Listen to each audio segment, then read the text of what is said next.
AFTV, Arsenal 0, Aston Villa 2. Lee, obviously we were on the watch along together. It wasn't good enough today, was it? Bro, I'm genuinely speechless. I just cannot believe what I've just watched, especially in that second half. I mean, the whole game, just a joke. Pathetic performance from some of those players, a lot of those players. But you know what? I'm going to start with the manager, because a lot of times, this whole season, I think everybody's giving him praise. Last season, everyone gave him praise. And rightfully so. And rightfully so. But the team lineup, I just wasn't happy with from the get-go. You've got players back. You've got Tomiyasu back. You've got Partey back. You've got ESR back. You've got Reece Nelson. You've got Eddie Nketiah. You've got all of these squad players and fringe players. Now, I'm not asking you to play them and start them, but I'm looking at the mainstays, out of that 25-man strong squad. I'm looking at the 15, 16 players that you want to have as your hub players. Why are they not being played? Why are we giving them 20 minutes? And now I know, hindsight is a wonderful thing, and people are going to say, I'm not a medical expert.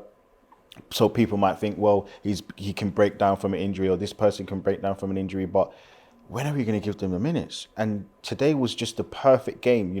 The last game was a perfect game. The game before that was a perfect game. And it just seems like every single time, same thing. We played Bayern Munich a couple of days ago, wrong team. So,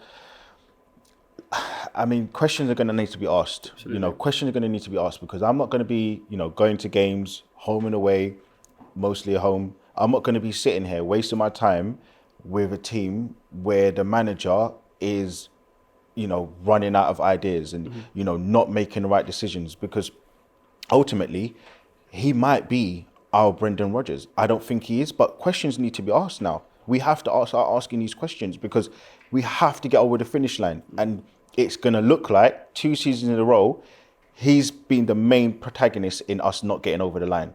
And for whatever reason you want to put it down to, that's where I'm starting at. Because today was absolutely disgusting. That was pathetic. And I feel like there's simple things.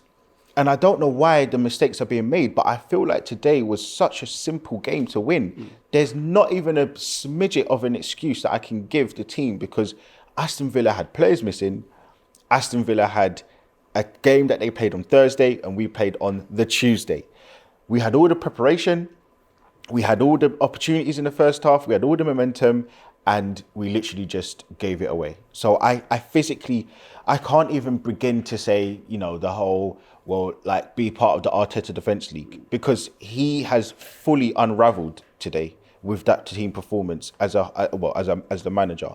Now, again, we still go to some of the players. I can talk about Saka. I can talk about Havertz. Was he a flop? Is he this? Is he that? Does he deserve the slander? And people know that there's players that have done so much good in this team. It's hard to really come down on these players. But when you're at the top, you kind of have to have an overarching view. You can't do the whole, this is my favourite. Saka was poor today. Havertz wasn't amazing, but he was okay. Odegaard was good for the majority of the game. The defenders, they were poor.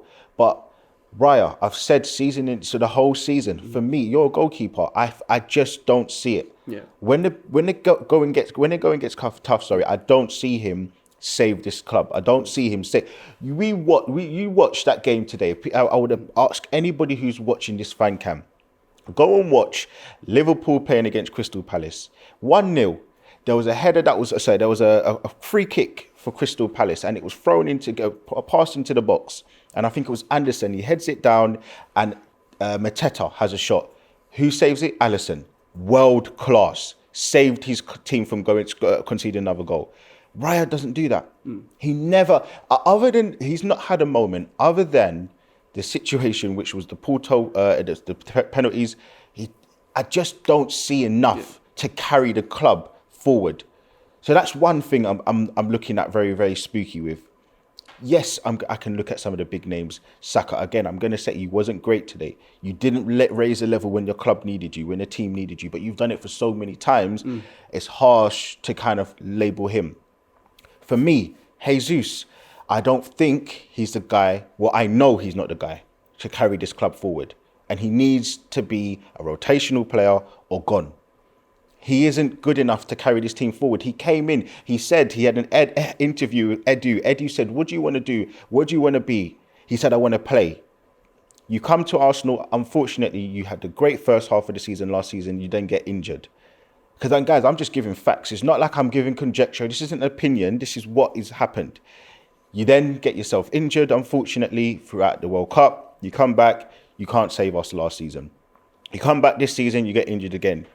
And the misses, it's diabolical. And again, Trossard, he could have scored this today. But the amount of times he's carried us through, the amount of big moments he's had for us, again, and that is why I'm not looking at him. Yeah. I'm looking at the players who said that, look, they're going to come in and make a difference. Jesus, you said you want to be the number 9. And now you've come here, you fluff your lines. Well, I know I'm not a good finisher. Well, no. Stick to what you said. That's what you said. You wanted to be the number 9. And that's why I give more flack to him, because you said you wanted to leave Man City to be the main goal scorer here. Now you get the opportunity. You're moving like the lights are too bright for you. So, listen, for me, I can't believe it. I can't believe this team have done this again. 365 days later. Yep. And the irony of it all, Arteta got rid of Xhaka. And on this very day, Xhaka's won the league. Xhaka's won the lead in the Bundesliga. And congrats to him. Yeah. Congrats to him.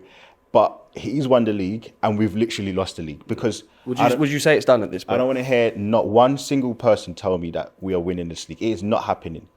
It is not happening. It isn't happening.